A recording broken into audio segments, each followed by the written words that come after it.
Give me a head shake, Marty.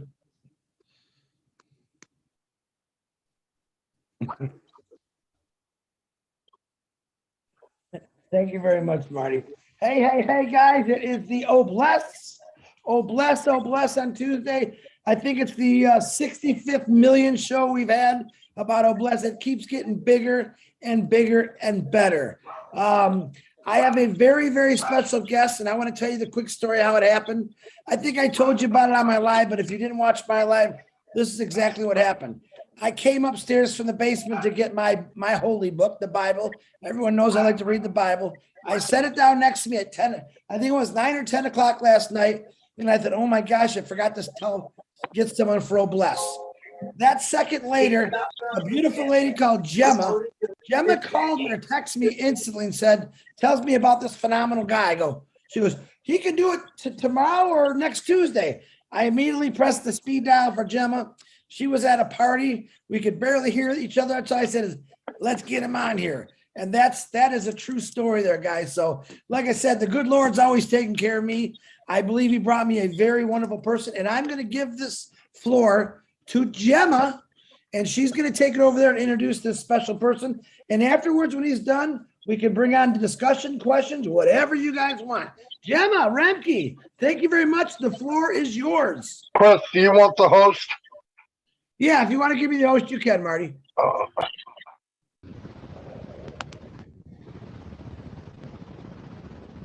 You ready, Gemma?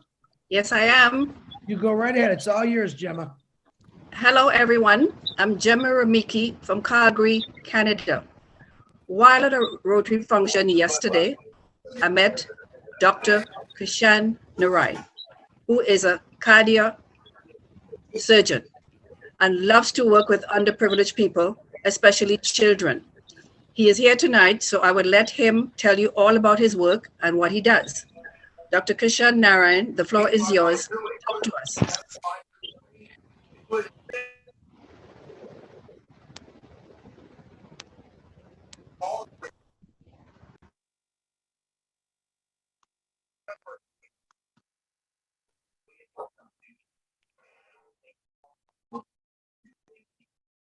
Chris?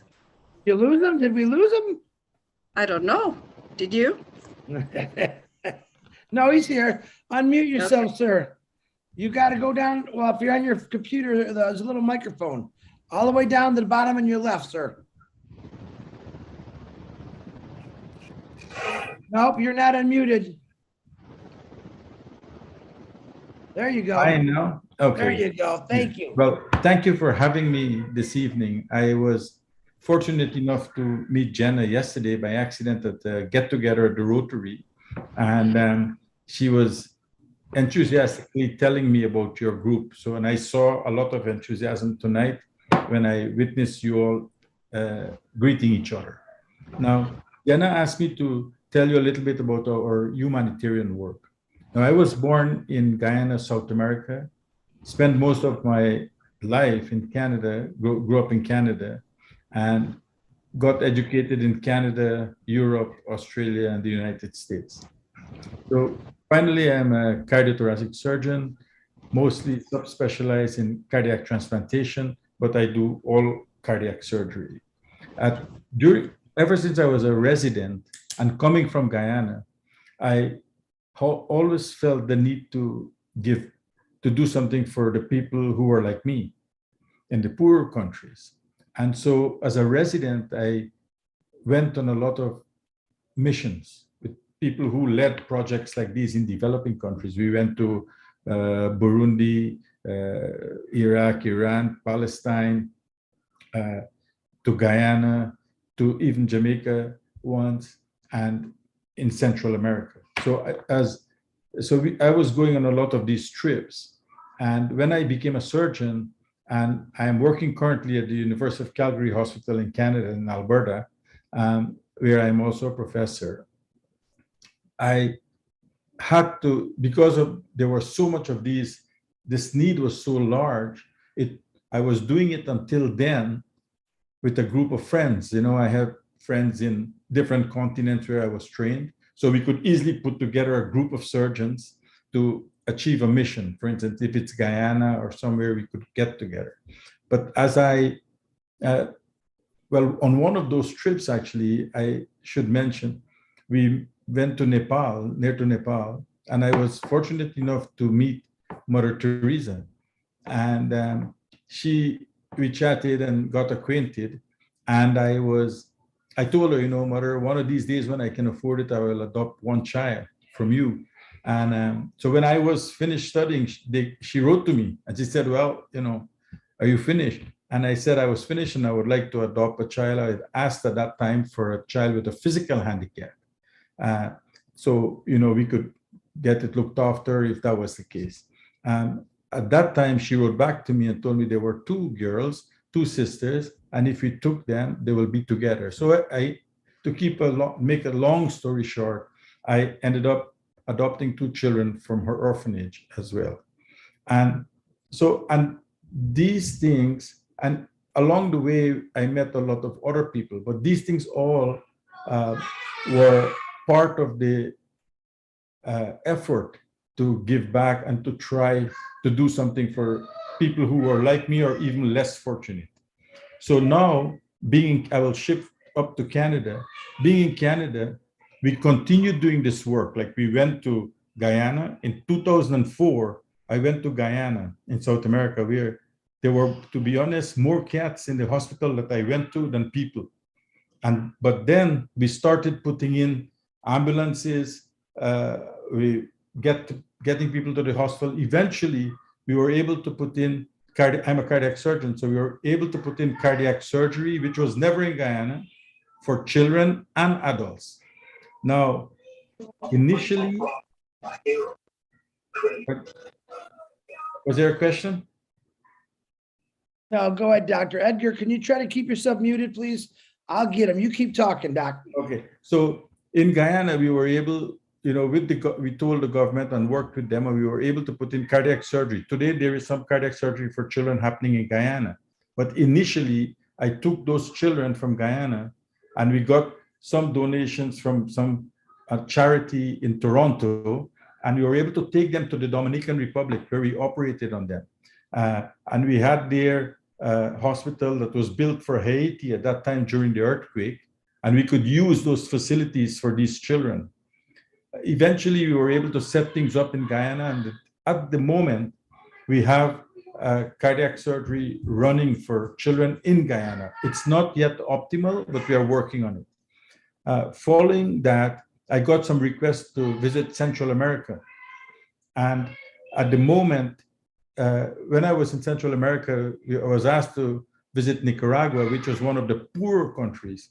And it's usually those countries, that don't have a good government and things that there's the most need. So I went, and we initiated a program in Nicaragua to build from scratch cardiac surgery services for children, especially for children and adults. And by doing that, you can upgrade a hospital, and it seeps out to the rest of the community. And then we could help more children. And so we are committed to children having first-class cardiac care. Sometimes it's a short operation, and it means that they will live a long life. But we do other things. We do in Guyana, when I was there once, I came out of the operating room and I met a young girl, and she was standing outside with a little child. And I said to her, "Why are you here?" Because we are doing cardiac surgery. "Why are you here?" And she said to me, "Oh, I'm here for my dialysis." And I said to her, "You dialysis?" She was probably about 34. And I knew she will not live long enough to see that child grow up. If she's 34 and she's having dialysis, either she will get infected in Guyana, and she traveled 3 or 4 hours to get to that hospital. So on my return to Canada, I took some steps to get things together, and I went back to Guyana, chose one of their young people there who was doing surgery, brought him over to Canada. I put him up at the hospital in someone's basement, but he spent a year and a half here, close to 2 years, being trained in renal transplant. I got then assistance from the government of Alberta, and I was able to put down services in Guyana for renal transplant. Today, they're transplanting kidneys in Guyana. I think 2 years ago, he started the program, and I was able to write a law for them to obtain organs from living donors. So we were, aside from cardiac surgery, we were able to put in some other services as the need was there. So today, Guyana has also kidney transplant. And this young girl and people in developing countries who suffer so much from diabetes and hypertension, they don't need to have dialysis all their life from 34 years old. So they can get a transplantation of a single kidney, even from a living donor, and living or cadaveric donor, and they should be able to lead a normal life. Now, I will get quickly to the point, the current situation. The government of Alberta wanted to help me in 2019, but they said to me, we cannot help you as a person only. I mean, we can't just donate things to you. You have to be an organization, as you may know. So we, with the friends and with myself and my wife, we incorporated and created World Heart Caregivers. So World Heart Caregivers is an international organization made up of volunteers, and we have a website, the worldheartcaregivers.com, and we, just to inform people about what we do. So we develop basic medical services and cardiac services, which people may say is too expensive, but it's not the case. For years, 100 years, people were trying to just give clean water, but nothing changed for these poor countries. So we thought if we put in also sophisticated services, it will trickle down to the rest of the society. And that's what's happening. So today, things have changed. We don't only do the basic medical things like clean water and things like that, that's needed, but you can also put in sophisticated surgery and medical care that can treat people and will seep out to the rest of the community and upgrade the community as a whole. And so that's what we were asked to do currently in Nicaragua, where we are working together. And I've just come back from Nicaragua last week, and we are building a service there for children and adults as well, so that they can have cardiac surgery. And this whole organization is based on volunteers from all over the world, from Europe. We helped Panama put in a pediatric cardiac surgical service. And so basically that's what it is. So I spend my vacation time doing that type of work. And like tonight, after my work at the hospital, I spend some hours for the humanitarian organization. And I'm happy to take any questions that you may have. I think there's a lot that you may have to ask, you need to ask, but I'll prefer to take the questions if you don't mind. Yeah, first of all, I want to thank you for coming on here and sharing this. I have a question. How old are your daughters now that you adopted? So my daughters, I have two little children of my own because traveling and things, I waited a little while, but my daughters are 21 and 23.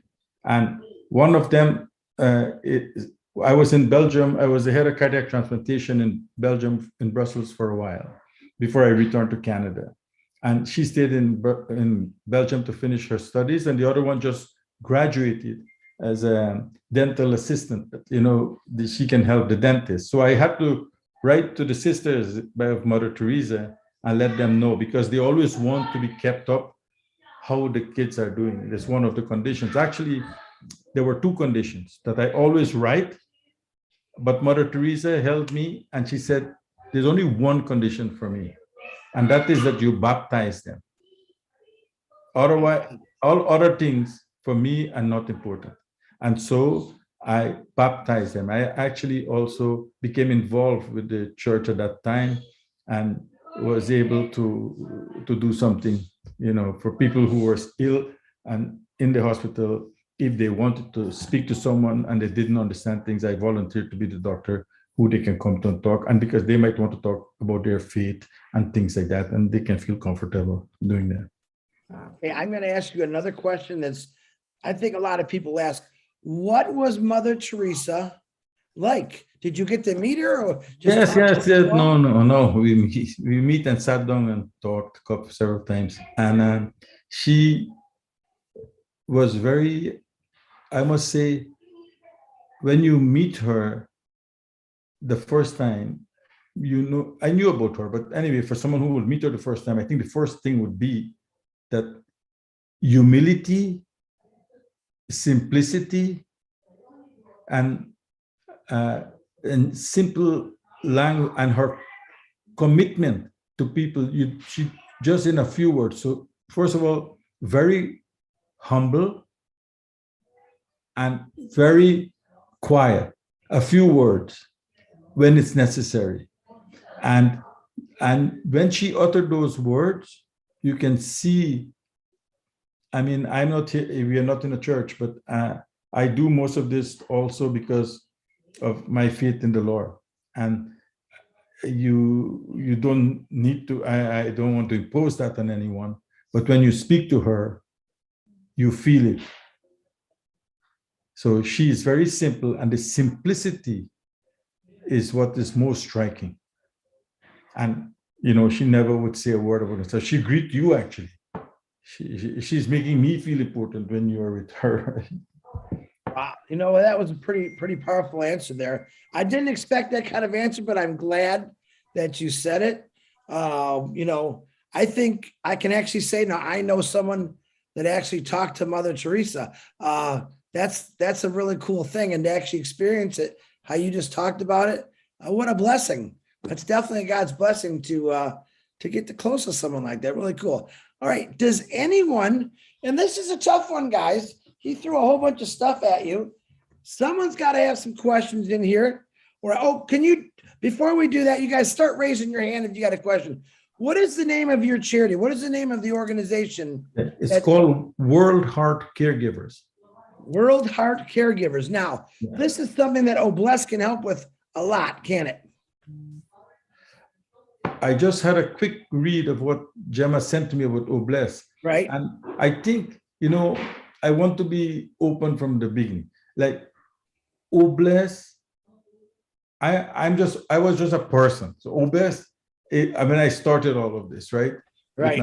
So Obless is a group of you all, a whole organization of you. And so another organization might be there also, or another person. But if there's a genuine will to help, you can always do something. Amen to that. So I think Obless, with what it's doing, you can always do, like helping people. That's free, my friend. You don't have to pay to go help people. You can help people. You have it in you to help people in so many ways. There's so many things you could do. You don't even have to have money to help somebody. Helping people is for me, is to be there so that they can be worthy in their own eyes. And as a person, first of all, I don't mean helping somebody to be rich or something like that, but helping a person to be a person. That's free. We all have that ability. Absolutely. Yep. That's a true statement there. I see one of my favorite dudes, Daryl Cook, has his hand up. Daryl, can you unmute yourself, please? Yes. Doctor, I'm taking notes. I just need to know how to address your name. Is it Dr. Kishanarian? Yes, that's right. Thanks. Okay, very good. Thank you. And just thanks for coming on. Very, very informative, very instructive, and wow, talk about humble. I think Mother Teresa had a whole lot of influence on you. You are very humble, my friend. Thank you. Thank you. Thank you. Thank you, Daryl Cook. Oh, guys, come on. I've never seen you this shy before. Gene, I know you got something cooking in that brain. Come on. Christina Dodds. You guys, here's the guy that met Mother Teresa, actually adopted 2 beautiful children from Mother Teresa. I know there's got to be some questions out there, especially about his organization. There we go. All right, Miss Nadu, can you please unmute yourself? Thank you, Chris. I'm so blessed to be here and hear all the things Doctor was talking about. Most of the time, we think that we need money. We need to eat and have something left before we can give. And he's here showing that everybody, no matter who you are, you have something to give.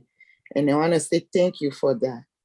And there's something that we do in ONPASSIVE. I think we have Chris Johnson as a Mother Teresa of ONPASSIVE. And the only thing he cannot do is to stay quiet like Mother Teresa. You know, that's hard for me to stay quiet. That will be hard. On this side, you cannot be Mother Teresa. Yeah. But I want to thank you for what you are doing. No, thank Now, you. I don't know if you have a method, a strategy to take care of those kids. Because you know, some people, they are in need, but they won't let it go. This is my concern. So could you be so kind as to repeat it, the question? My concern is that you have that good heart to help people. Yes. So what is your approach to convince them that you can help me and bring something better to their life? Well, I can tell you, I will give you an example. Right. Take Guyana or Nicaragua. The first thing is that we usually speak to the people responsible.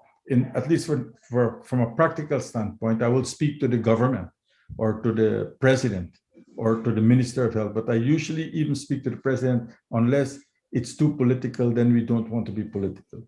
But what I try to do, I didn't get your first name, but what I try to do is let them, even the president, for instance, or the people I'm speaking to, and we give some lectures before, know that they are capable, not because that they're in a poor country or they're, we have different color of skin, whatever it is, that each one of us is capable of doing great things given the opportunity.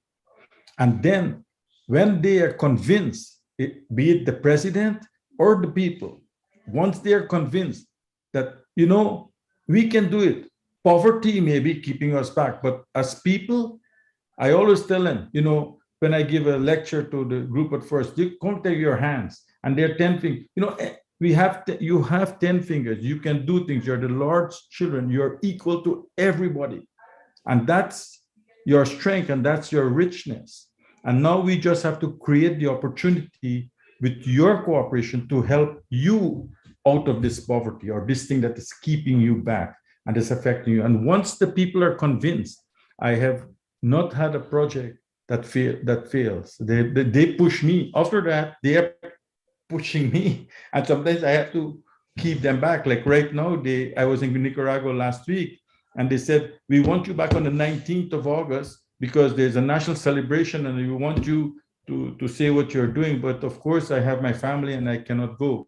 But basically, to answer your question, the way I do this is to make the people know that they are worthy, that they believe in themselves, and not because I was born in a country like that and I'm transplanting hearts in Canada. So there's no reason why they cannot do it. So they're capable, but we have to put ourselves together to help ourselves. And we are here to give all the help what we can free. And usually it works. I believe you if you say it because you were there, you are doing it, and you are saying it. It's not like you learn it. It's a story that you hear from someone.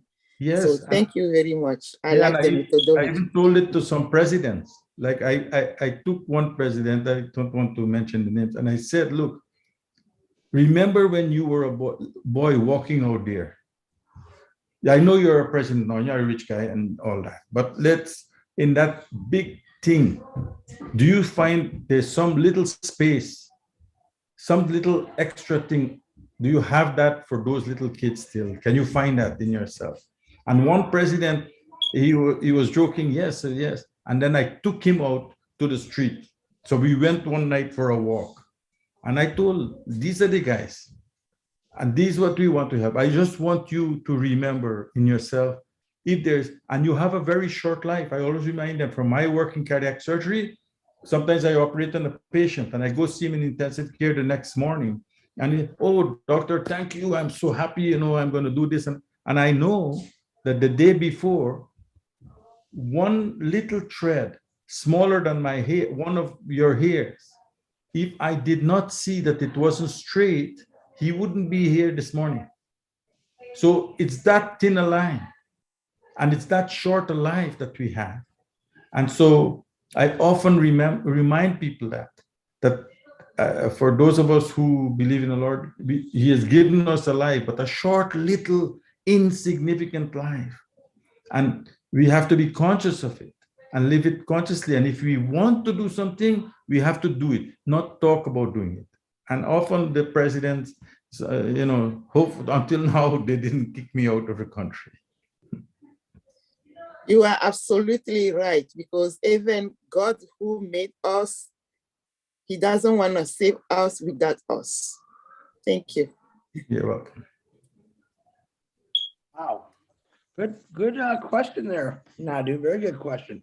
Okay, Gene. Thank you. Guys, get those hands up. Listen, I know Marcine, you got questions. I just know it. I can see it in your eyes.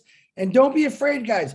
This guy is here to educate us about what he's doing and also take questions. So I don't care. Get those hands up or I'm going to pick on you. All right, Gene, go ahead. Doctor, thank you so much for coming tonight and giving us your story. You mentioned that you provide your services free and also that you weren't quite up to speed with everything that Obless offers.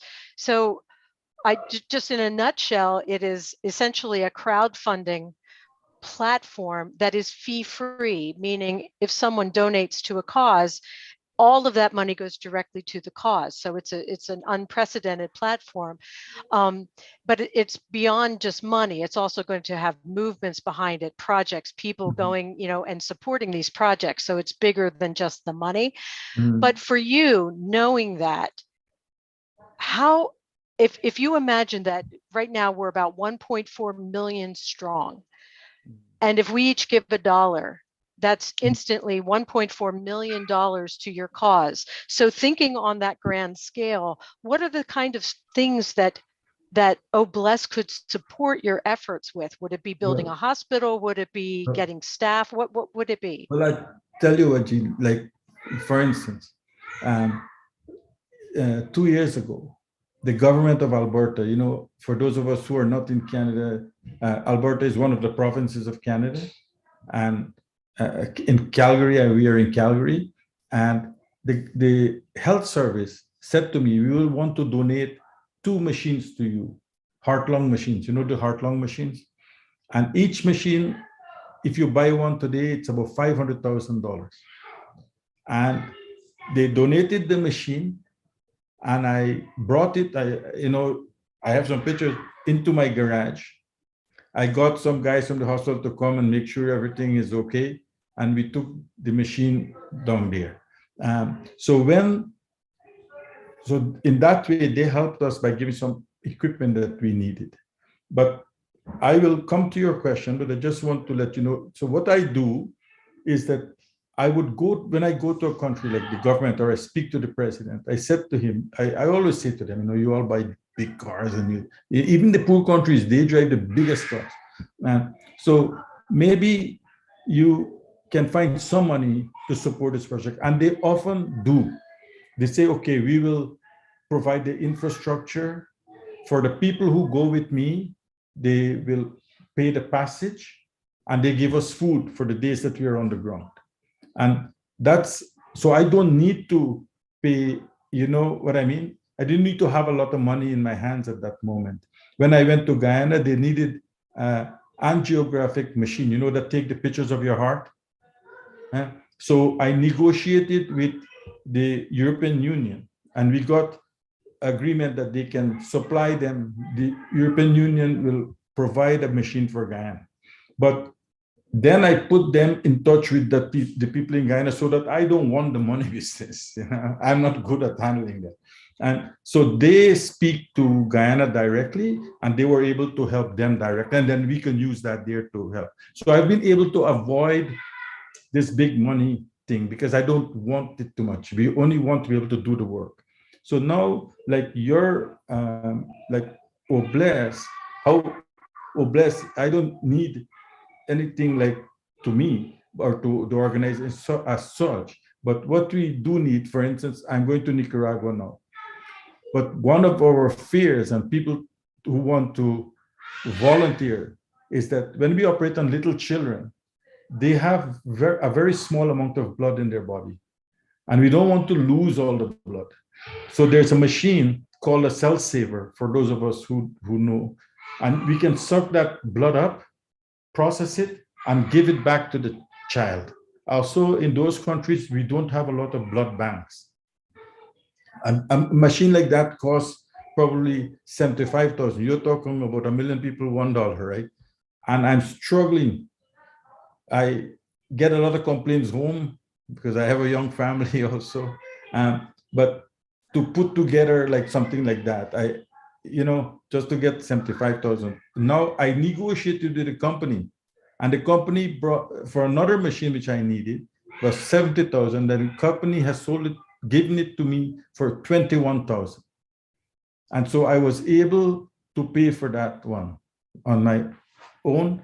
And when I told them in Nicaragua that I paid, I think they said to me, we don't need you to do that. We will find the money. And they were able to reimburse me for that, but we got some reduction. So Obless can help me.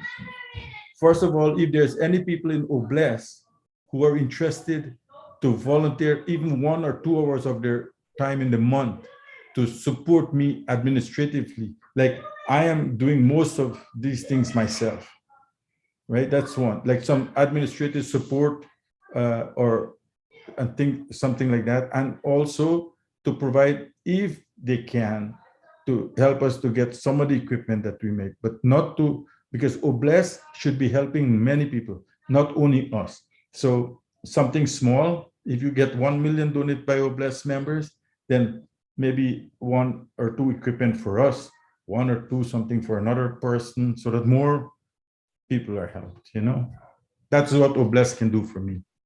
And it sounds like what you're doing and working with the governments and organizational leaders and whatnot is critical, because it's empowering the places where these children and people that need the surgeries. It's empowering the community. It's not just throwing money at it. It's getting them involved. It's getting them involved and giving them some accountability for the people in their charge. So what you're doing already is so critical. And what Obless could, one way that it could help is to fund the things that you're talking about, and also to be a pool of people to give you that administrative support, that all the things that you might need going forward.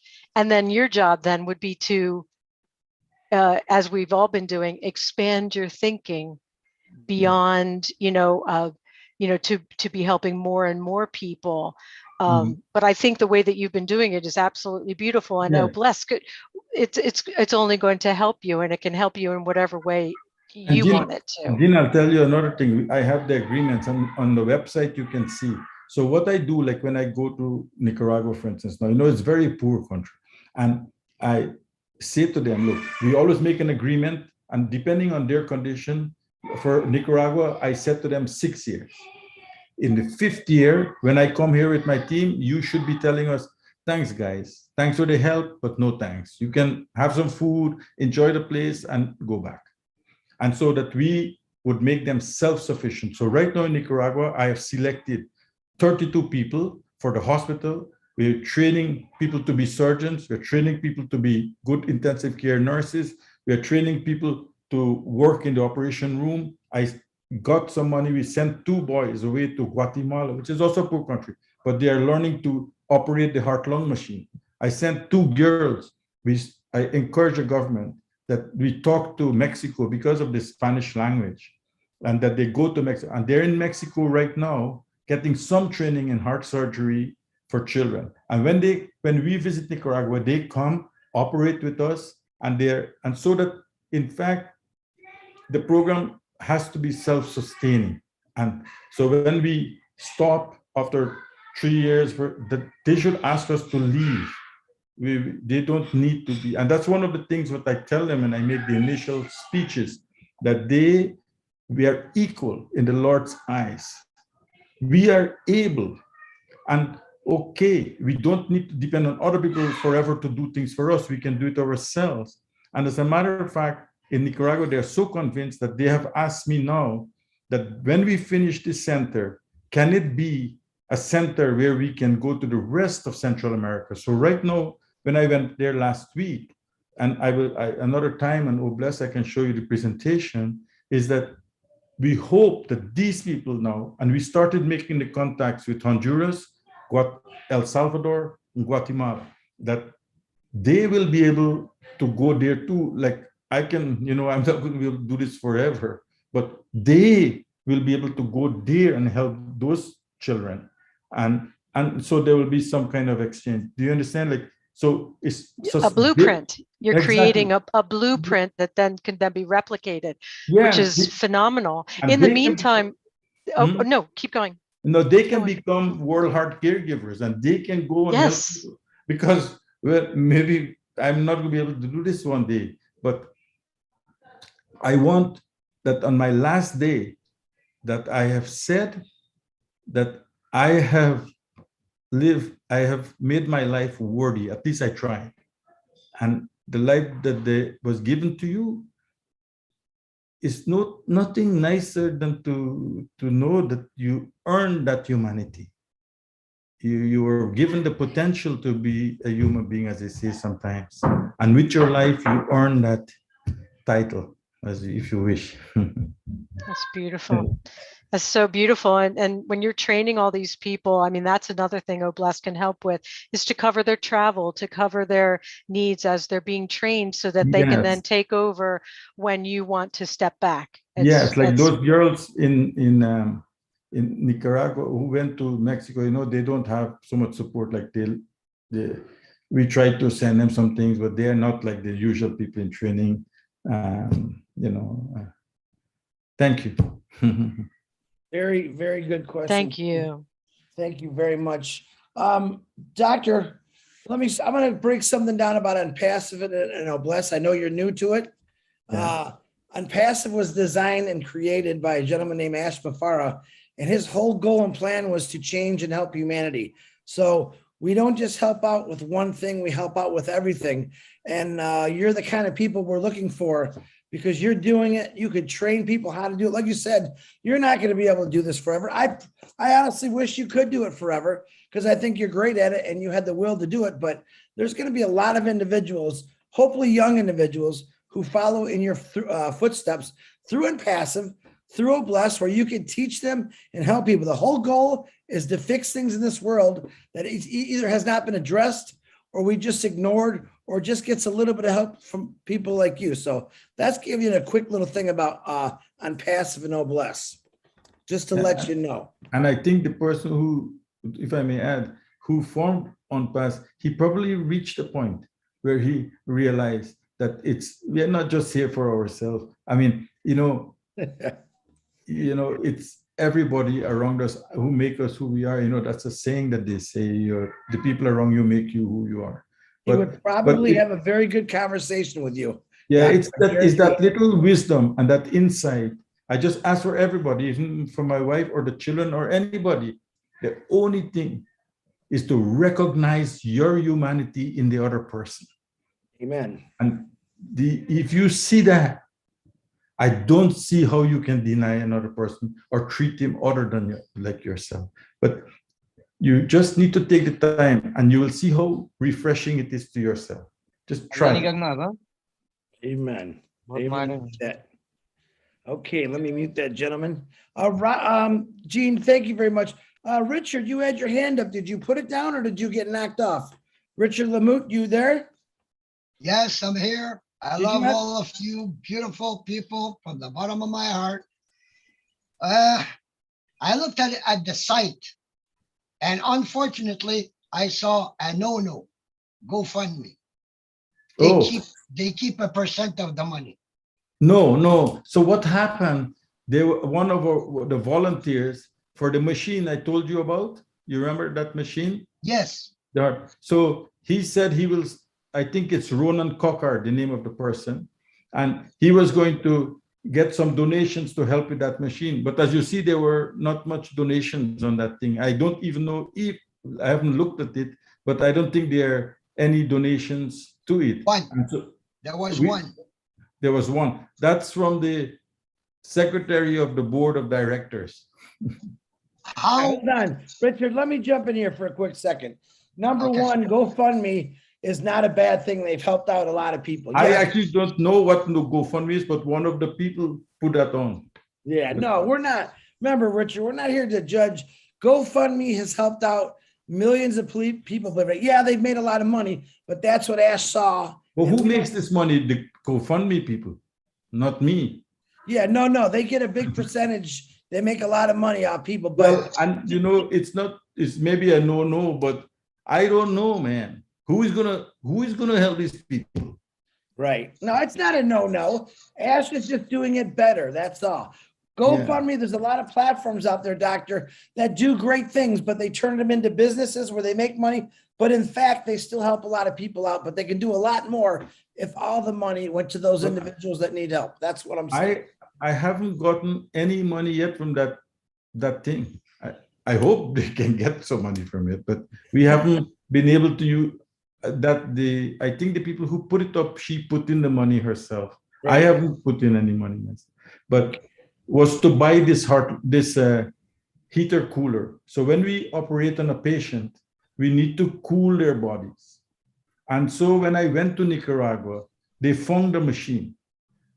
But the machine is about 40 years old. And when I asked volunteer surgeons to go with me, they say, no, we don't want to kill anybody. Because if you have and it's just a small machine, but if you have a machine like that, it can go down at any time. So I was trying to buy, and I ended up getting the company to reduce the price from a new one. And I got a refurbished one that was used once at the University of Toronto.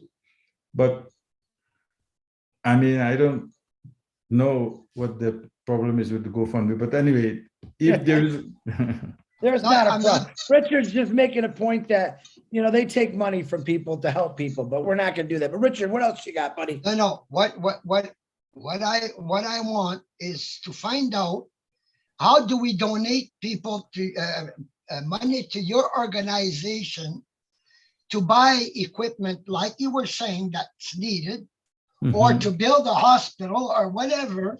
Yes. Your goal is, how do we get the money to you without somebody taking 30% of it away from you? Well, the way I would recommend, but I have to talk to the board. I put together a board of directors, but I would recommend is this. If you want to give some money to it, you appoint somebody of you who will see how that money is spent. And I will tell them how to spend it. You understand? You don't need to give me any of that money in my hand or any to me. No. I want to give it to the organization so exactly. that you can buy equipment. Yeah. So the way to do that is I think the best way to do those things is like, if we see there's an equipment, we let the company say, this is what it costs, or if it is a hospital, whatever it is, this is the cost of it. And I give that receipt, that invoice to you. Yeah, Richard. You can pay it directly to those people. Richard, that's all in Ash's plan. We will have the right people through ONPASSIVE, through Obless, legally, to make sure everything goes right. I'm one of those people that's going to make things are done right. And I can tell you right now, I would like that kind of help, because I want it to be done right. Yeah. You understand? A lot of us want to help, doctor. And just from knowing you for a few minutes, I would trust you 100%. But we will do it right. I promise you that the money will go to the right place. If you need money to buy those machines you need after we launch, we're going to get them for you. We're going to get them to the right places too. So that's what we're all about. Richard, you got anything else? Well, I was going to tell them, like, I'm involved in an organization that's building a hospital, and it's going to be called ONPASSIVE, Save the Women and Children of the World. Well, I think So- isn't that good? That's great news. So maybe we need Richard to help us in World Heart Caregivers. There, I recruited Richard. There you go, Richard. You now have been recruited. So I Thank need you so that much, kind of Doctor. support. Pardon Thank me? you, Doctor, for your answer. I appreciate it. And I can see that you have a heart full of love that was given to you by God, just like all of us. That is what our purpose is And- to give and this all- love to the world. And all your help all what you can do can only help. And if you put in your expertise, then I can use my expertise more for what I really can do well, surgery. But I spend a lot of time, like I'm talking to you now tonight, doing this a lot of other things to make it work so that I can do that surgery. And so whatever help you can give, whether it's administrative or advice and being there, I think I will really appreciate that. As I said, we all have something to offer, Thank you, Doctor. God bless you and your family, and take care of all of you. Thank you, Richard. Thank you, Richard. Guys, and I have the website with me. And also you can contact me or Gemma, and we can get you to the doctor and from information. If you want to email him or talk to him, I'm not sure if you want to just go to the website. Probably be the easiest way to do it, right, Doc? If they want to get a hold of you. Yes, and that the phone number, so I don't tell everybody that, because me and my wife, we had to start it. The phone number is my personal cell phone. Okay. On that site. And so I can always be reached to ask. And if you have a look at the site, you can see it's mostly colleagues and people like that who are helping. But I like what you have been telling me, I don't know what you will do concretely, but to know that there are people full of this kind of intention, what you have, that's already encouraging to me. I mean, I know I'm not on the wrong track, No, you are not on the wrong track at all. Not at all. Very good questions, Richard. Thank you very much. And you're going to find out, Doctor, there's a lot of people in here. Yeah. I call these the angels. I started something a long time ago, and I looked for Obless ONPASSIVE angels. And what you're looking at right now is quite a lot of them to go with me and go through the world. Like angels come in all different sizes, colors, and it doesn't matter to us. All these people are here to help humanity. And I absolutely love meeting people like you who are doing something about it. A lot of us, we're putting things together right now through Obless and ONPASSIVE, just through us doing these small groups. But people that do it like yourself, man, I give you nothing but respect, love, and compassion, because we all want to follow in your footsteps, because whatever you're doing is phenomenal to all of us, Doctor. Yes, and thank you for what you're doing, because if it's this love and this spirit that's what's helping me to do what I do, and maybe also when you see what I do, it's helping you to do what you are doing. It's Absolutely. All right. Okay, Doctor, my Queen Benny with that beautiful smile, please unmute yourself. Thank you. Thank you so much. Good evening, good morning, good afternoon to my brothers and sisters. I want to welcome each and everyone. Thank you, Brother Chris. Dr. Kish, I applaud you for taking good care of those two children, despite the fact that you are taking care of a lot of people. I do have two questions. One is short. You stated that you met Mother Teresa. I noticed that she died 1997. 7, yeah. We met in Yes. 94. You met her 1994? Yes. Oh, okay. Thank you. Yes. So unfortunately, a few years later, she passed away. Great. Now, based upon these children or these mentally challenged children I know that when a woman is pregnant, women, they don't know that they will deliver mentally challenged kids. I really applaud some of those women because I have worked in that environment. Now, we know about the children and their multiple challenges. Could you please talk about any side work on the mental situation of their parents and family? Okay. So what I'm saying is, remember that these parents, they did not know that they will have these children. Do you mean the children I adopted? Well, not only Any the children you adopted, Okay. any. Yes, please. Yes. Do you mind to please talk about any side work on the mental situation of their parents and their families?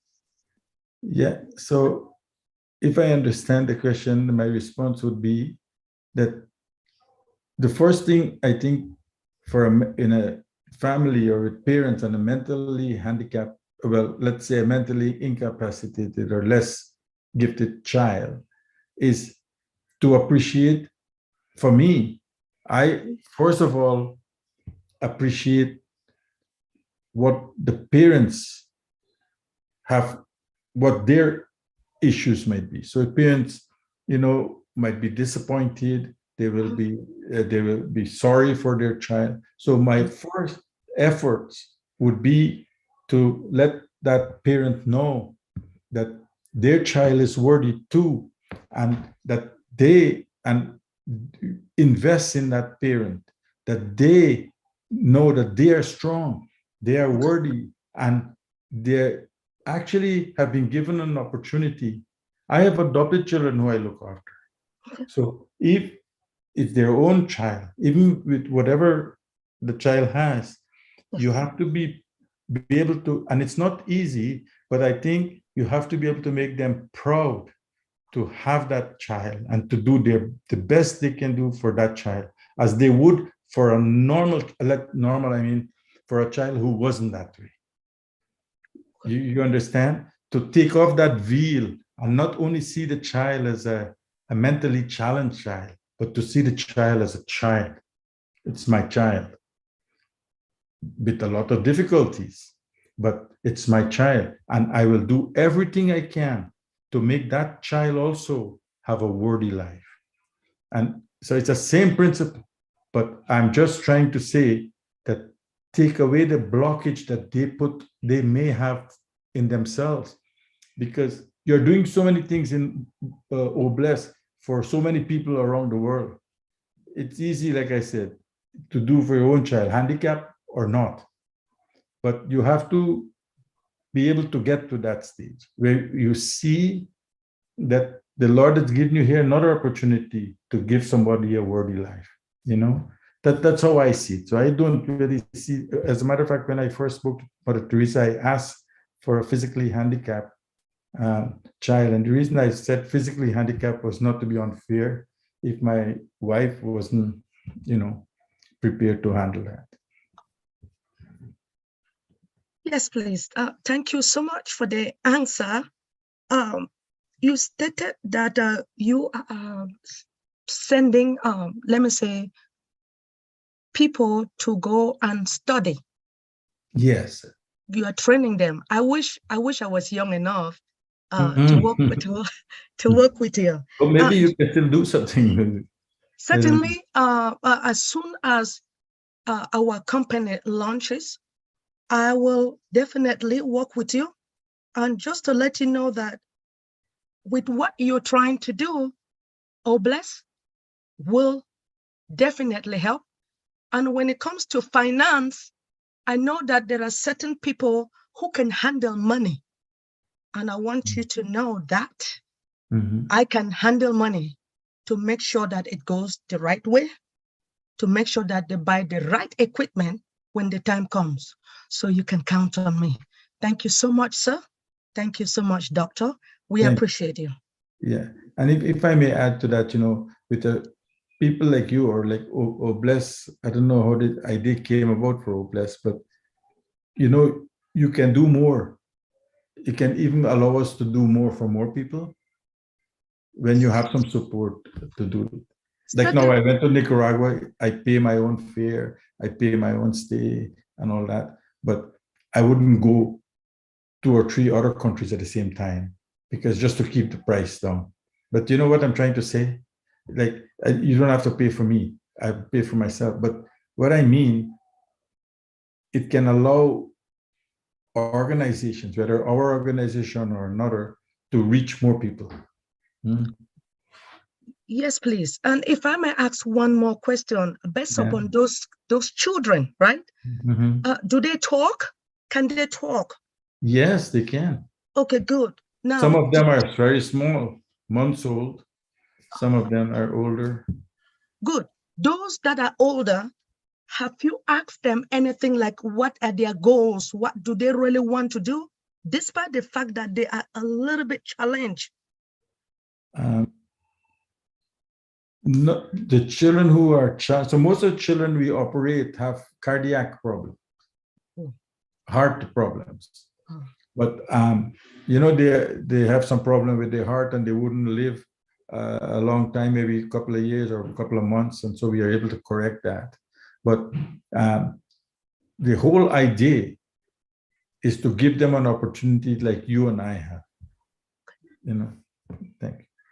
Thank you so much for your answer. And like I said, we applaud you coming here, and the heart that you have is the heart that our CEO, Mr. Ash Mufere, has as well, because of the vision that he saw and decided to create this opportunity for all of us. Thank you so much, Doc. Thank you.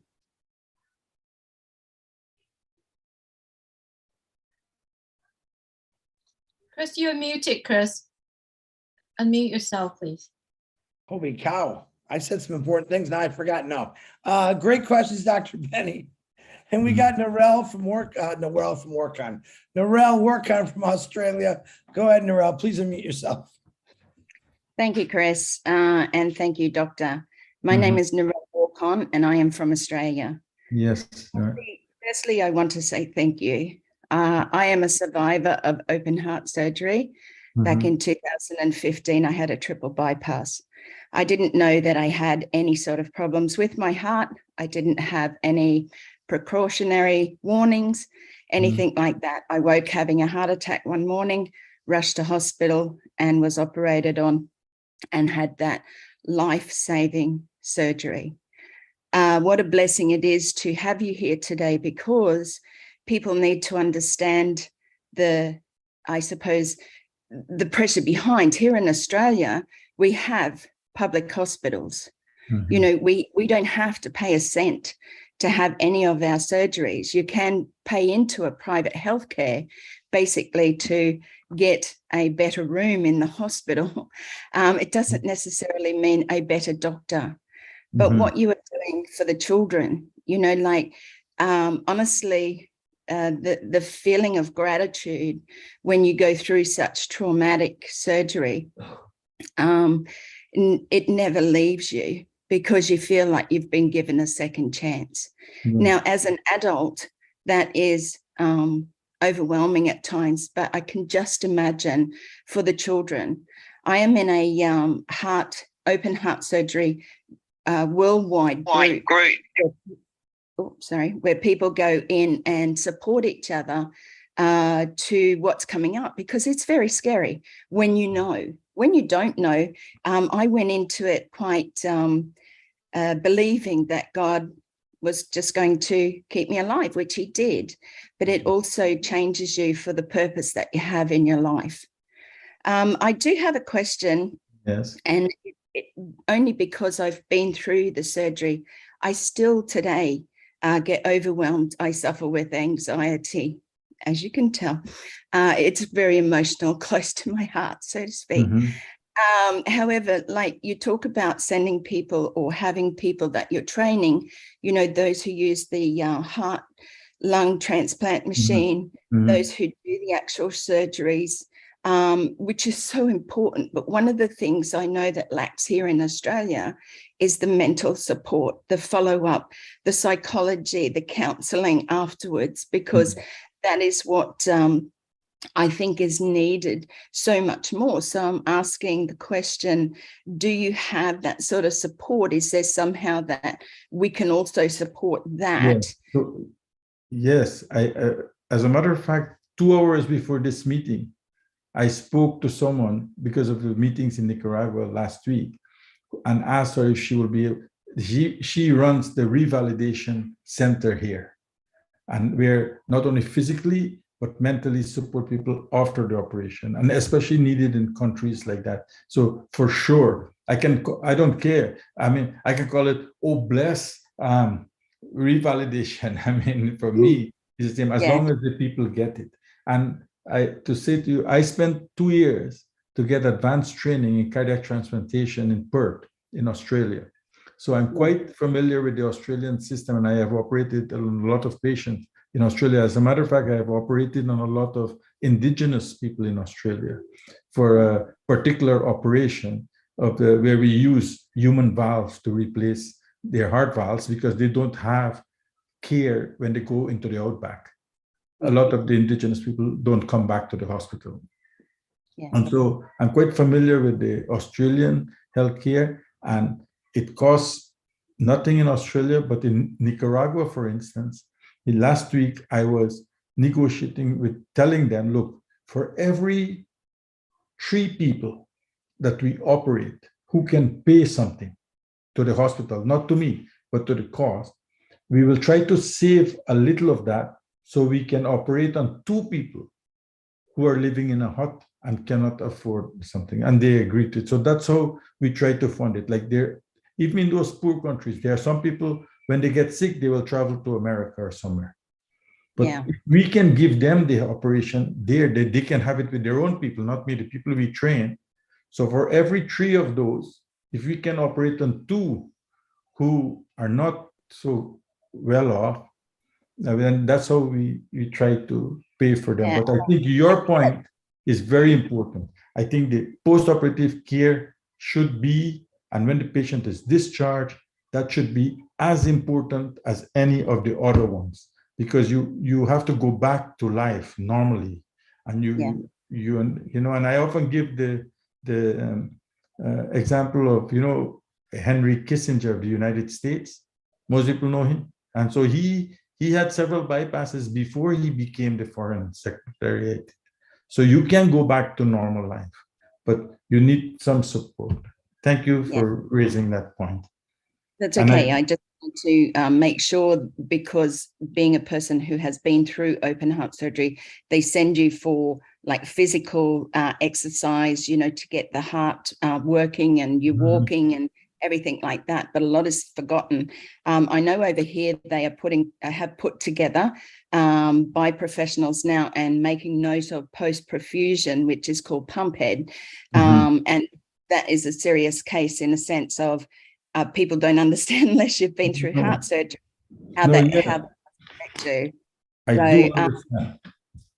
Yeah, I know you understand, and I thank you. Once again, I'm going to keep it short. I'm just going to say thank you so much for saving not only the people that you do help, but the children. And with Obless, we are going to save so many more people. So thank you once again for coming on here today. Thanks for the point. I noted so to emphasize next time to the group, it's as important as the surgery. Absolutely. Great questions, Narelle. Not only are we looking at a gentleman who's done amazing things, but he's teaching us medical stuff too. I kind of like that. We're getting a double Obless tonight, I think, Doctor. All right, Narelle, thank you very much. Marcianne, please bring out that beautiful voice. Thank you so much, Chris. Thank you, Dr. Kihanarin. Yeah. Is that correct? Yes, Kishan. Okay. Yeah, thank you. This is a great presentation. And for all what you have been saying, it looks like you really know nothing about this great company ONPASSIVE. It looks like you are not a founder. So for that, I'm going to bless your 2 children that you adopted with 2 positions. And I'm going to ask Chris, because I'm sure that he had some pending position. So you can create an email address and give it to Chris, because you have to be a founder. We cannot just let you go that way. You cannot just go. You have a lot that we can have in common to help so many people around the world. If we are going to be giving you a little change, it's not going to be worthy. Those children have to be funded. So those 2 kids that you adopted long time ago, ONPASSIVE is not going to be the next parent for the kids and the generation to come for those kids. So please create 2 email addresses, send it to Chris Johnson. He's going to tell you what you have to do, and I will take care of that. And I guarantee you, when the time comes to activate those accounts, that's my first account that I'm going to activate. Those 2 accounts. That's going to be the first account I will activate it. CN. First, I want to say thank you. This is Gemma. Gemma is the one that found the docs, though. If anything, we got to they're going to go to Gemma, and we definitely can help Gemma do that. Yeah. Whoever brought him here, I didn't know. I thought maybe it was one of the people that they contacted you to come. So Gemma will give him if she doesn't have a pending account, she can look for whoever have a pending account. I'll help her with that. Yeah. I'll help her with that. Yes. So I mean, this is just really amazing. And what you are doing is what some of us, we have been trying to do for a long time, but we doesn't have all the capacity or everything that you do have. Because saving life, you're doing it so beautifully with expectation of nothing. So now that we have this great company, I mean, all the little machine that you want to have, instead of buying the refurbished one, I think you're going to be having it now, the industrial one. So you will be able to give it out to other people and maybe train other people to do the same thing that you are doing. In case that you are not around tomorrow, somebody can continue that job. That's a legacy living. Yes. So I really applaud you for everything you do. And hopefully you are going to get to so many countries around the world, because I know children are dying for that cause that you are helping for transplanting everywhere. I personally, this evening, I just lost a sister-in-law because there was no oxygen in the hospital where she was in Cameroon. The doctor asked her to go home because there's no oxygen. And her own home, they have to take her to another hospital, but she died on her way. So those are the little things that sometimes we take for granted. But I'm sure that when ONPASSIVE launched the Obless situation, a lot of us will be able to, at least those that they are still alive, to have those oxygen at any moment of their life. And thank you so much, Doctor, for everything you are doing. God bless you. You are taking the past state of this great company. We need people like you more and more. Thank you. You're welcome. I just to mention, so the Cameroon is one of the places we would like to go because we know it's needed there, cardiac surgery. It's one of, we went to Burundi and we work a lot. Many members of the pediatric team also are from Belgium. And because of the history and the link with the Belgian Congo and some areas in Rwanda, things like that, people are aware a lot of what the needs are. And Cameroon is one of the places that we hope to go to. Actually, there's a nurse who works here and her brother is a physician in Cameroon. And I had already asked her that he would know where the biggest need was and which hospital we should come. So there you can help us with that.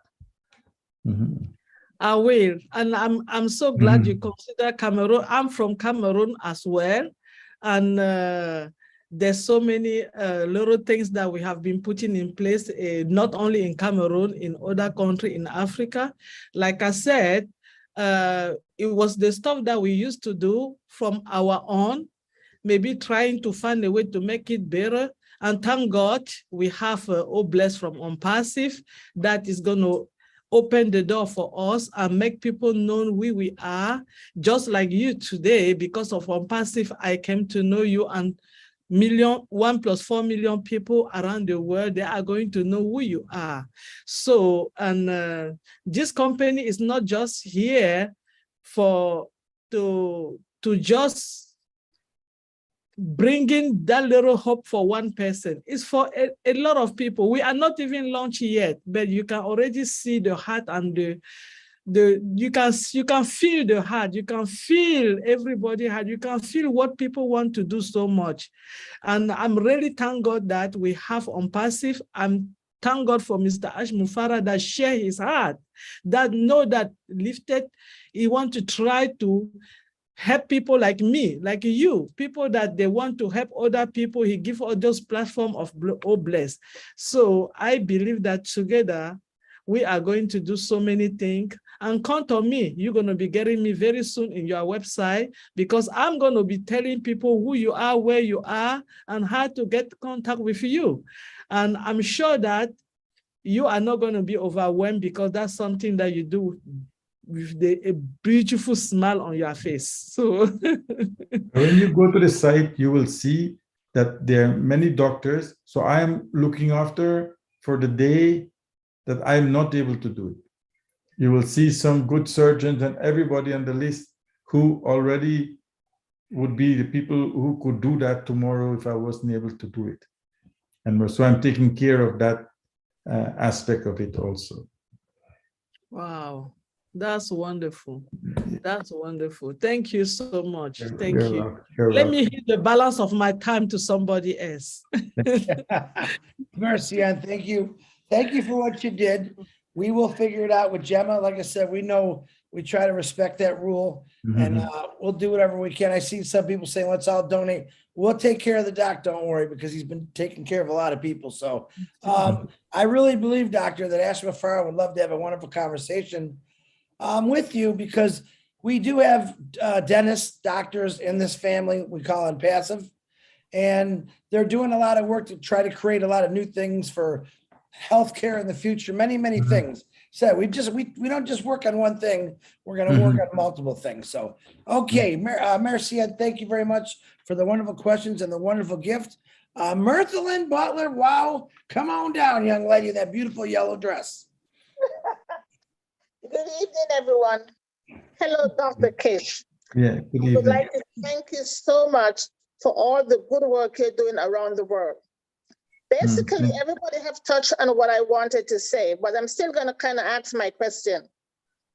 When you order all of these high-tech machines for the hospital to do the great work that you're doing, what happens if the machines break down? Do you have somebody in training to operate the machines, and do you have somebody in training for the for nurses that to make sure that those machines are run correctly? Correct. So that's very important. And what I did for our work is that I got the engineers, the clinical engineers, and on the website, there's some clinical engineers who work at the hospital here. And as a matter of fact, sometimes the company don't give you those machines if you cannot provide something to say how they will be maintained, because they don't want to be responsible for the machine if they're not maintained well. So these clinical engineers, we hook them, we choose some clinical, they have clinical engineers, maybe they're not as knowledgeable in these machines yet, but we teach the clinical engineers there how to do it. And while we are training the people in the country, the clinical engineer goes there to make sure everything is run well, both for the intensive care ventilators or anything that we need. So we try to look after it. Sorry, so maybe in the future, we could probably look at Obless to help have people who will be trained, qualified people who will be highly trained. Yeah, so for the less fortunate, poorer countries, that when these machines break down, they're not just sitting there and then people are not getting the help that they need. That would be a big help, because, you know, I have become a professional beggar. Because I am not ashamed to beg. because when a machine breakdown, I go to the clinical engineer. Although they volunteer to go, I still have to tell, what do you think? You think you can make a trip? When can you go? And things like that. I have to make it happen. But if there were some professional people who could volunteer some of their effort or time or knowledge, that will take away that little hurdle. Or maybe we could send people off to, their own universities. We can now pay to have them train, and they will be there in their country to take care of all of this. Yeah, we can send them to the United States, to wherever the companies would train them if we could send them there. So we probably need to look into that. That is something that's, Yeah. I think is very, very important. I'm very amazed. Sorry, go ahead. I'm very amazed by some of the things I'm learning from the group also, that people have very much insight into what's happening here, because those things are very critical to any program or to our work anyway. Thank you. And Chris, one more thing. I think we all founders in ONPASSIVE, we have to talk to Dr. Bill Williams, because I think Dr. Kish needs to be one of the top 100 doctors in the world. Yeah, you know what I think? I think Dr. Kish is already a top 1 doctor in the world. And I listen, this is how I read you, doctor. I'm not a person to put labels on myself or anyone. I look at you and I kind of feel you out thinking you don't want to be recognized or noticed. You just want to do good, which is kind of like how I am. I believe you're that kind of person. I absolutely love people like you. I don't think you're looking for notoriety. I think you're looking just to be what a real human is supposed to be and just helping people out. Am I close, doctor? Am I close? Yeah, you're very close. And at least I don't want to be, you don't have to do anything. One of the things to do this, I don't like to, know that you brought it up, I don't want to impose my own, but to do this kind of work earnestly, and I try to seek that out in the people who come to help, selflessness. And when you get hold of that, just by being selfless, you have much more than notoriety can give to you. If you understand what it is to be selfless, you're already feeling more important than whatever place your poster is hanging. You understand? You know what, Doc? You and I are going to get along just fine, because I just absolutely love what you said. Try to live my life like that too, believe it or not. And we have a lot of people on here who are those people, those words you just said, a lot of them. So we're not looking for notoriety. We truly just want to help people. And yeah, if I may complete, and when you have that selflessness, you are more than shocked. You are getting more than you think you're giving. And you cannot explain. So now tonight, so even if nobody gave anything, all these people I saw here who have this kind of intention and love to do something, well, look at how much I got there. You know what I mean? So when you get that selflessness, you're getting more, in fact, about it. Thanks. Mirthlin, thank you for those wonderful comments. Thank you very much. And Gemma, thank you so much for extending the invitation. And Dr. Kish, thank you for coming on such short notice. We do appreciate you. Oh, thank you. You're welcome. Absolutely. Yeah, we don't want to forget Jim. I won't forget Jim. I never forget Gemma, but I'm going to give her a lot of shout outs for doing this going at the end there.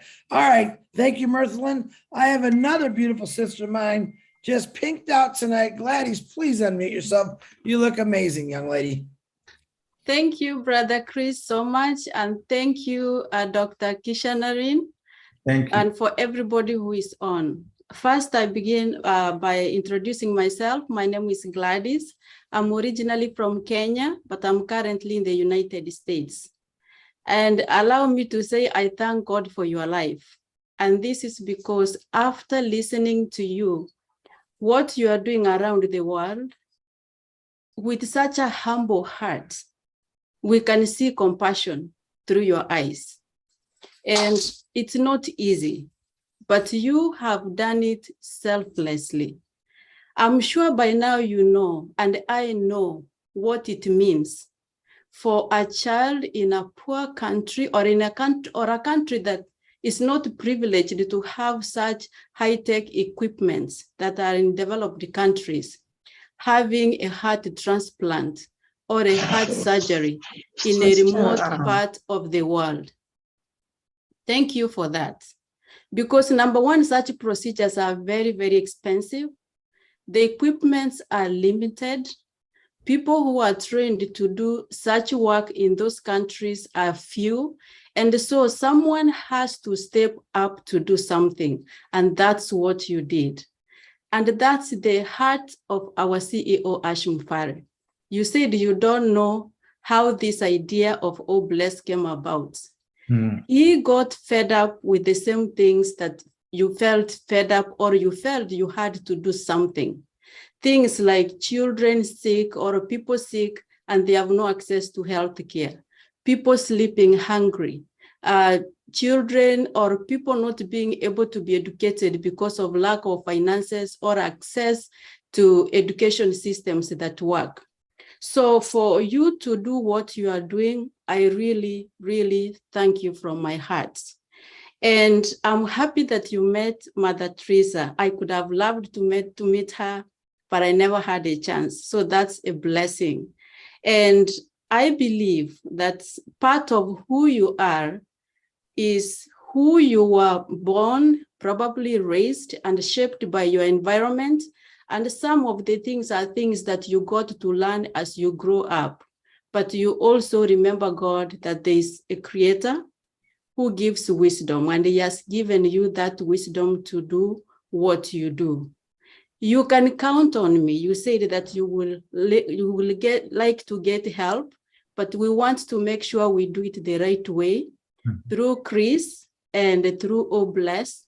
But you can count on us, many of us, because we are ambassadors who are ready to do something good to humanity. And what else can we do than empowering people?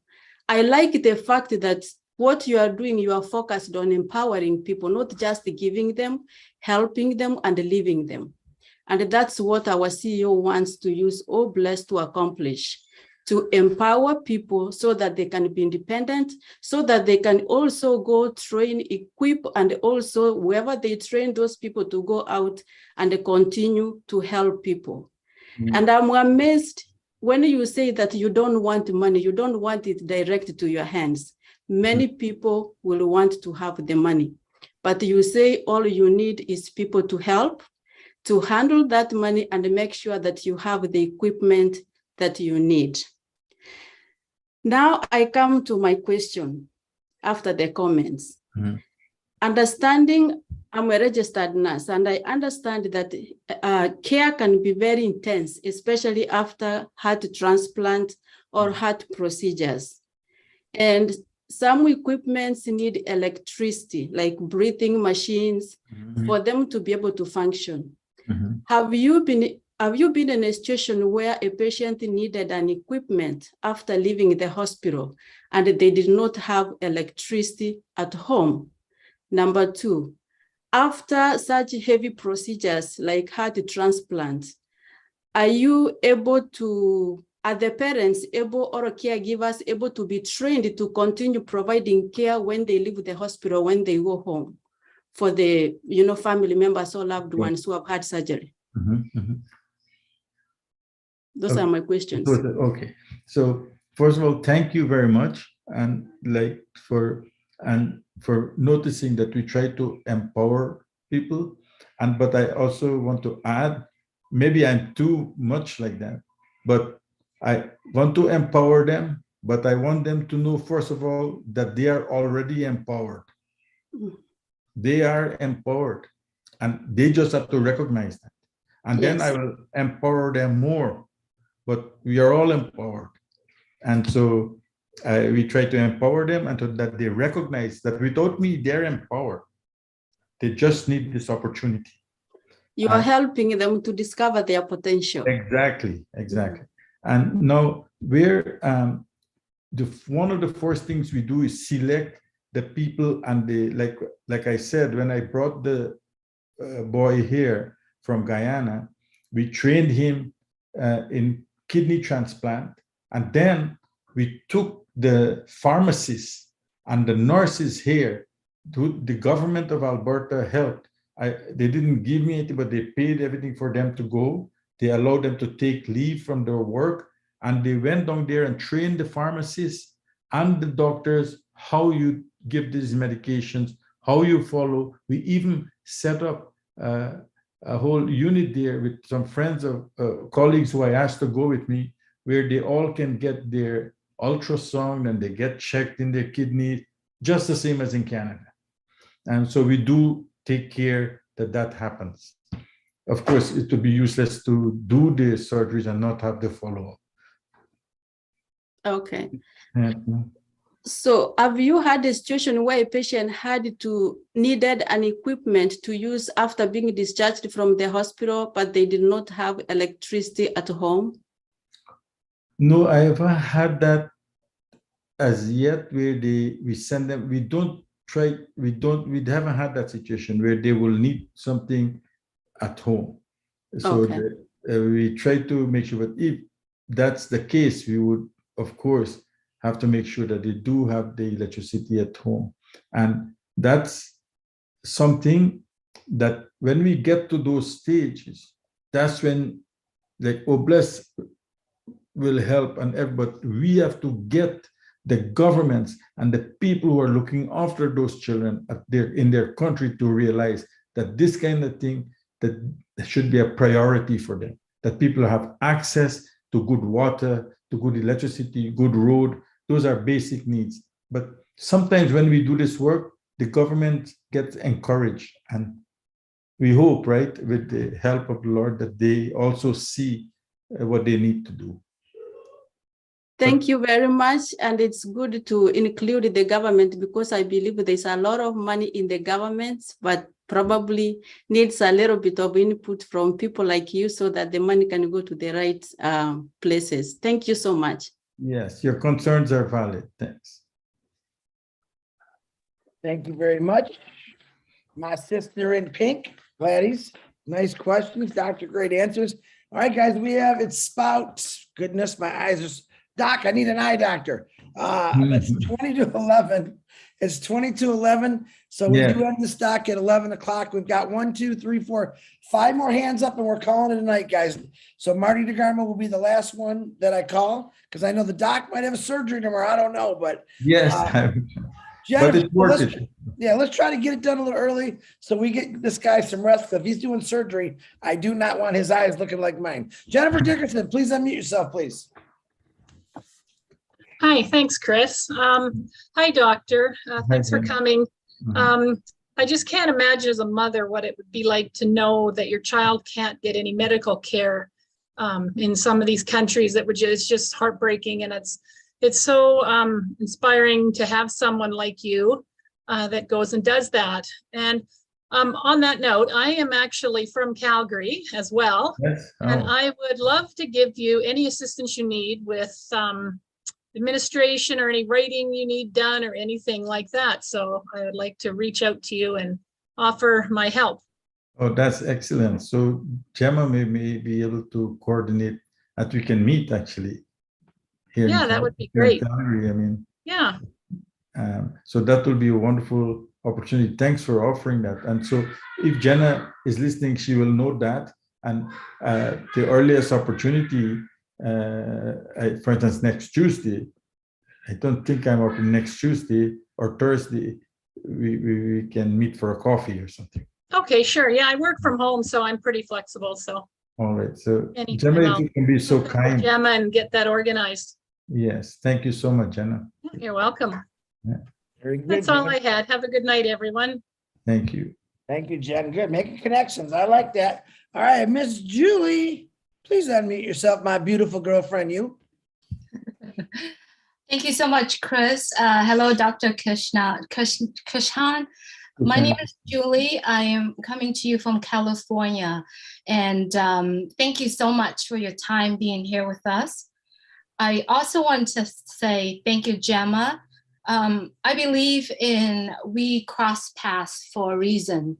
And I believe that I believe in God. I believe in the Lord lead us to a certain way that we can't expect it. So being able to understand how Gemma met you and how you're being here, I feel so blessed to have you here among us right now. So I just want to say thank you so much for your time being here. And the more important part of it is thank God for the knowledge, the heart, the blessing of your hands to be able to take care of so many people, and especially to the children.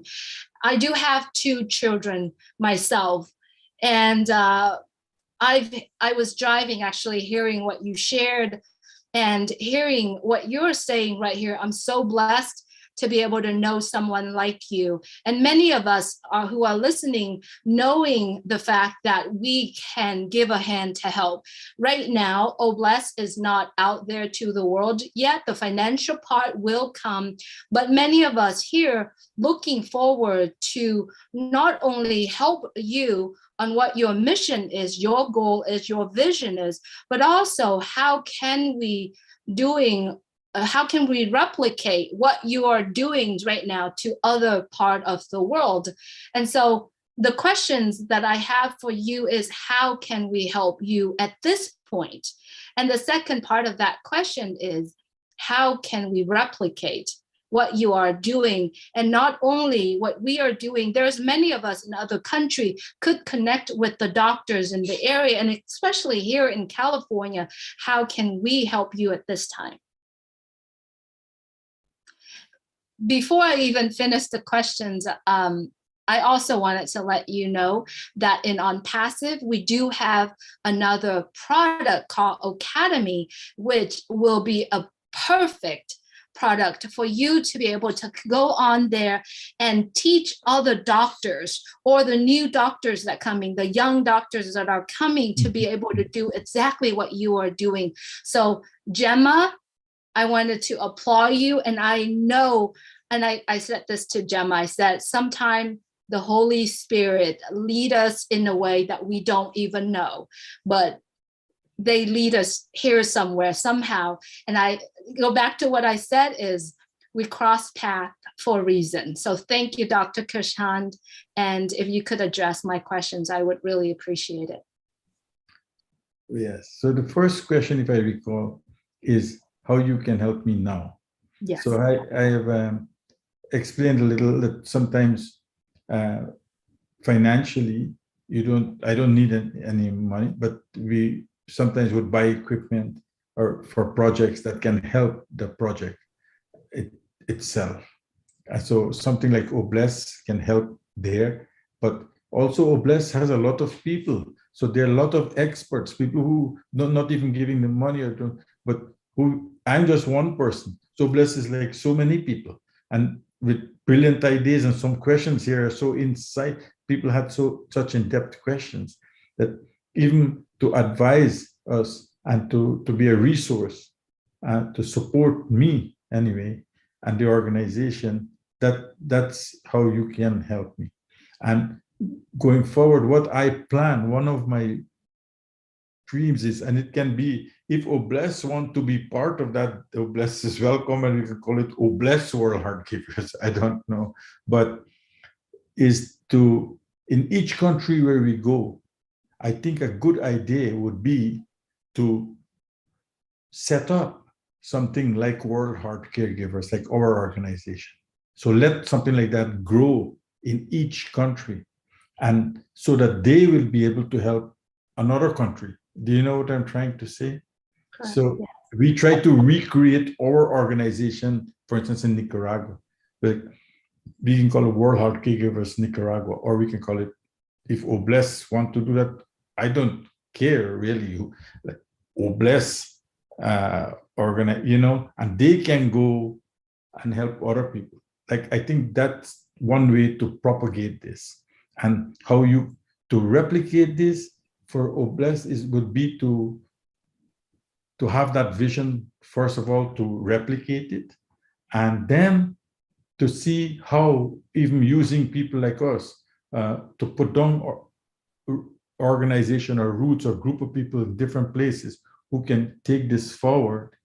That will be, I think that's the way to make sure this goes on, and to within Obless to make sure that there is a group of people focused on that type of thing, because Obless would have a lot of people. So a group of people who would focus on each one of those, which you probably already have, to make sure those kinds of project, this kind of project, they all move forward, and they're not just here today because we are all having a Zoom conference, you know? Thank you, Dr. Krishan. And if I may ask, if you have anything that can help us, please send them to Gemma, and all of us here will support Gemma and then start sharing the information. Before I end, I pray that you continue to have health, strength, and wisdom, and also bless your hands, the hands that you are working, the mind that you are sharing the knowledge with other people. Thank you so much for your time being here with us. Yeah, thank you. Thank you very much. Thank you, Julie Wen. Okay, Mr. Gene, very good questions, Julie, and helpful questions. Mr. Gene, can you unmute yourself, please? Mr. Gene, you there? All right, we'll come back to Mr. Gene. Lister T, go ahead. Go ahead, Lister. We'll come back to Gene. Thank you, Chris. First of all, I want to say how proud I am of my sister. And Julie has said some of the things that I wanted to say. This meeting was supposed to happen. Because the good Lord knows that Dr. Krishan was supposed to be here tonight. We needed to hear you. We needed to hear everything that you're sharing with us, because it's amazing what you do and what you still plan to do. I just have a simple question on the adoption of the two girls. How hard was it? And not only to, adopt them, but also to bring them to Canada? Well, I adopted the girls when I was working in Belgium. I was the head of a unit in Belgium at the Catholic University of Leuven. And so I adopted them, but it was a long procedure. For instance, I'll tell you a little bit about the girls. I don't know we know their ages approximately a couple of months. They were brought to the orphanage, left by a father who said the mother passed away when the little one was born, which is probably true because a lot of people die in childbirth. They were left at the orphanage. So they give they don't ask. The Mother Teresa, they don't ask you why you bring the children. Because if they start asking, they said, the people just leave the children on the street. So they say whatever they declare, they write. So they write that the mother died, and then these two children are left. And so they were left at the orphanage. And to get them to Belgium, they had to go through two processes. And it took one of them was about 6 months old. And when she came, she was 18 months old. So it took a year for the process to go through the Belgian court and then to go through the court in India. And so but Mother Teresa wanted no money and nothing like that. The only thing we did is volunteer to pay the fee of the lawyer fee in India. And it took about 1 year. And once they got that, because I was Canadian, if a Canadian adopts a child, that child is automatically a Canadian. Okay. It's the Canadian law. So you do not have to apply for Canadian citizenship. Anybody who is adopted by a Canadian parent is Canadian from the day that the adoption is certified. That's great. That's good to know. So all I want to say to you is that I am so glad that you approached my sister or she approached you. I have no idea, but it is so great to have you here. Thank you so much. And I want you to know that Obless is in your corner. Everybody here will be helping. Yeah, well, That's our heart. That's our heart. We want to help, especially the children. Everybody here, they also know that the children, they're near and dear to my heart. So they all, you know, I am just so thrilled. I could hug her, but she's too far away.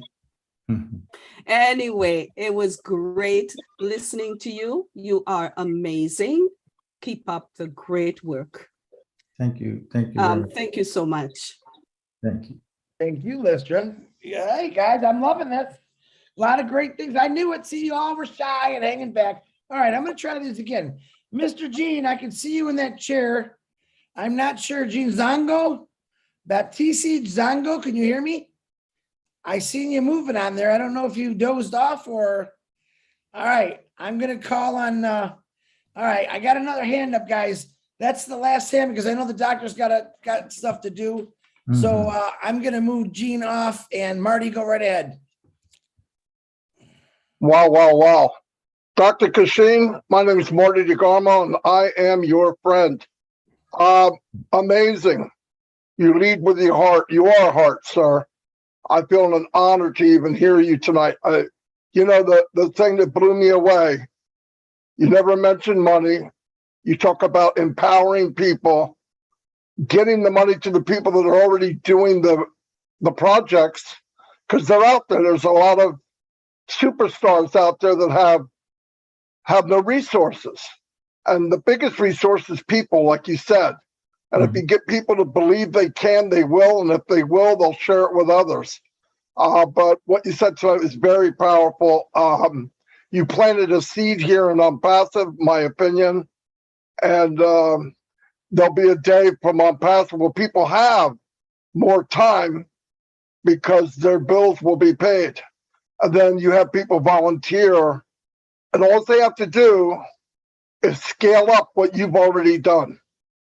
And you could do that around the world because what works, works. And it's a beautiful thing. And you made it about empowering people. And you said very important thing. Thank you. Time and life. Life isn't long, it's a vapor. It seems like 3 weeks ago I was 20, next thing you know I'm 40, next thing you know I'm 62. It happens fast. And what we do while we're here is very important because I think that's why we're here, to see how we would act. What would we do with our lifetime? And sir, you got an A+ in my book, and I appreciate listening to what you had to say. And when Obless starts, I'll be hunting you down to try to give you whatever I can. Thank you very much. Thank you, Marty. Thank you very much. There you have it. That's Marty DeGarmo. Marty, thank you very much for speaking and saying those wonderful words about the doc. All right, Alex, before I call you, Alex, I know Tina, she can't speak and I'm not understanding. I'm going to ask you the question for her, doctor, and I'm not sure if I'm saying it right.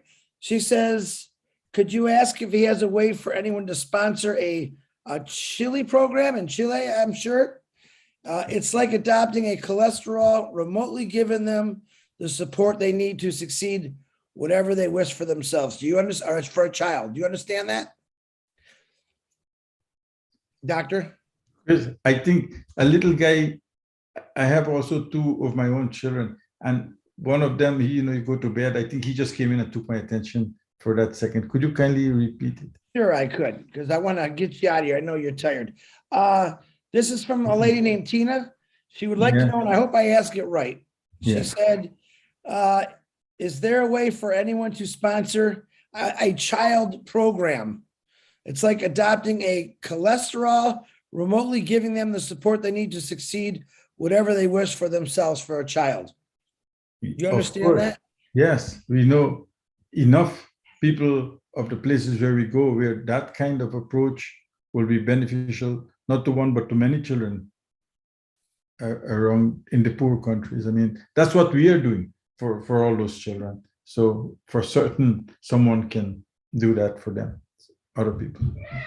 All right, Tina, I know she's on your list, and I hope that answered. Thank you. I didn't mean chili. She wrote chili instead of child. I figured it out. So my eyes, doc. I need an eye doctor, really. Okay, Alex, the last question tonight. Alex from P&G, can you please unmute yourself? Hi, thank you, Chris. Hi, Alex. Hello, Alex. Hello. Thank you, everybody. I'm really privileged here. I'm honored to be here in this webinar. Just by listening to our doctor speaking there is very, very touching day. I'm really, really touched by what you are doing right there in Nicaragua and the other countries that you have moved around doing your work as a doctor. Your work is really, really amazing. I'm really happy about that. So I just want to tell you that you are really touching here. I'm watching you here from Papua New Guinea, and I'm really happy. I think we are really here behind you here. Soon as the company goes to the launch and the airports are running, we assure you we will be right behind what you are doing from where you are. And the other thing is we will also invite more people like you also in the doctor profession to come over in Papua New Guinea and maybe do something like what you are doing there, right here in Papua New Guinea. We are very, very, very much in need of doctors, people like you here in our country. So thank you very much. Thank you very much for your presentation. You are a very touching person. So thank you. From what you are doing, it's from your passion. So thank you very much. Thank you for being with. So there, thank you. Thank you. So there, Chris, so there is another way that Obless can help. Obless let us come and know where there is a need, because there are so many members around the world. I don't know what's needed. And when you say, just as an example, you say like in Papua New Guinea, then you will know the hospital, you will know the people we can talk to, you can tell them what we can offer, and then we can take it from there. Then we will do all we can and to make it happen, but we have to know who, where, what is needed. You know, like Obless wants to know also what is needed. So thank you. But that's another way Obless can help. But I'm amazed that you have this group of people in Obless that seems very similar-minded in terms of helping. You know, that's very encouraging. Thank you very much. I'm going to bed quite happy tonight. There's a lot of other people better than me who are around. Thank you, doctor. You are right here behind from Papua New Guinea. Thank you. Thank you. He is a surgeon, Marty, by the way. He actually does. Marty's calling. Yes, Marty, he's a surgeon. He just doesn't get people to do the work. He gets his hands in there and does his own self. First of all, I want to thank two special people tonight, which is the lady that made this possible, Gemma Remeke from Canada. Thank you. I love you, my beautiful sister, for bringing this God, I think, beautiful sent man to, well, listen, Doc, you got people from all over the world, not only on this panel, but in the ONPASSIVE family, who I think you fit right in. I think you were one of the missing pieces of the puzzle I was looking for, and you just filled that spot. My prayers are always going to be with you. I look forward to working with your organization through Obless and helping you out and help as many kids. And you already see you got a lot of volunteers that want to jump right in. I did send your charity network out to these people, so I'm sure they're going to get in touch with you. Also, I'll give Gemma information that other people want to get in contact with you through Gemma, and you guys can get in contact. But I want to thank you very much, you two. I also want to thank Lister T and let me see, who am I thinking? John, Bruce, Gene, Lister, for keeping an eye on the chats and the YouTubes, because we're shared out to 20 YouTubes, Doctor. Not just here, we're shared out for over 20 YouTubes around the world, which is really cool. So you were talking to a lot of people. I just didn't want to make you nervous. You know, I don't think you get nervous anyway. I want to thank Julie Wen, Lynn Nakamoto for running the board always. I want to thank everyone on the panel for the excellent questions that you asked. And Daryl Cook for taking the notes as always. You got to see him in the beginning. And a big heartfelt to Marty DeGarmo for allowing us to stream and do this through the corporate Zoom. And Doc, you amaze me. I was looking for someone like you. I think you found me. Gemma found me through you, and I'm glad you're part of this. And like I said, I think we're all looking forward to getting to know you more and helping you a lot with a lot of good causes. So thank you, Doctor. Okay, thank you. Thank you, everybody. All right, you guys all unmute yourselves, say goodnight. Let's let this doctor go to bed. No.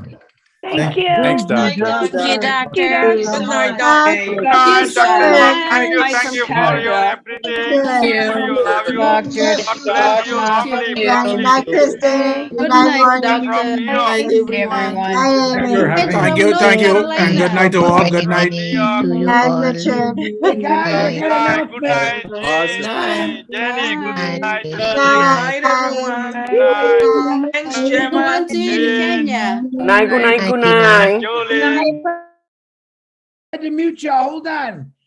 There's an announcement Marty wants to make. So I hate doing that, but he said, get me back on there. So Marty DeGarmo, go ahead. Can you hear me, Marty? Yeah, can you hear me? Yeah, go ahead. I muted it. I didn't say it quite like that. Okay. Anyway, just kind of an update. You know that the new site, Founder site, was supposed to go live today or tomorrow. It might be tomorrow afternoon or a little later. What happened was in a meeting today, one of the managers was called out. He left. He called back later and told Ash and everybody his father had passed away. He's only 62 years old. And this guy's the manager of the Founder site. So he had to go home, which is another city. And some of the other managers went with him to comfort him because they're friends. So it might not be tomorrow, but maybe the next day. And I know Ash doesn't have to explain that, but that is what happened. So the site's ready. They just don't want to turn it on without that gentleman present. That's all I wanted to say. So. All right. Thank you, Marty. Hey, one more thing I forgot to say. And you all say one person cannot make a difference. I think you understand that when I say that every week is one person can make a difference, and over 1 million people are going to crush it. Don't you ever forget that. Hey, world, Obless is coming to clean up the mess, and you're all part of it. Go ahead. Unmute yourself like Teresa Triskin. Make some noise. Say goodnight. Good night, everybody. Good night. Good night, everybody. Everyone. From Papua New Guinea. Good night, Jennifer. Night, everyone. Night, everybody. Thank you, everyone. Bye, Dr. Take Betty. care. Bye, Richard. Hey, brother. Good night. Bonsoir, tout le monde. All right. Thank you, Doctor. Good night. Thank A you. great webinar. Enjoy. Good night, everybody. Love y'all. Love y'all. Good Good night. Everybody. Good night. Richard.